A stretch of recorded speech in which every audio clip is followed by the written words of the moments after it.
If you have an oral histology exam tomorrow and you're drowning in details, this video is your lifeline.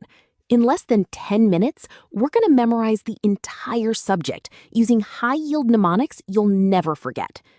Enamel is the hardest tissue in the body. To remember its structure, just remember it's ripe. R is for rods, the basic building blocks. I is for incremental lines of retzius. P is for perikymata, those surface grooves, and E stands for enamel tufts and lamellae. If it's ripe, it's enamel. Dentin sensitivity is all about the hydrodynamic theory. To remember the components, think IDP. I for intratubular dentin, which is between the tubules, D for the dentinal tubules themselves, and P for peritubular dentin. Pro tip, remember P for perimeter. It lines the inside of the tubule wall.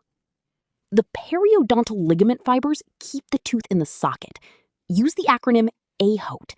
A for alveolar crest, H for horizontal, O for oblique, A for apical, and T for transeptal.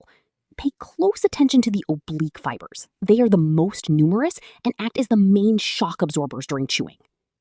The pulp is the heart of the tooth. Its functions are easy to remember with SNFD. S for sensory, which is the pain you feel, N for nutritive, providing the blood supply, F for formative, because it builds dentin, and D for defensive, which handles repair and protection. On the tongue, remember the four papillae, FFFV. That's filiform, fungiform, foliate, and volate. But here's the exam trap. Filiform papillae have no taste buds. For salivary glands, remember PSM. Parotid is purely serous. Submandibular is mixed, and sublingual is mostly mucus. Let's recap one last time.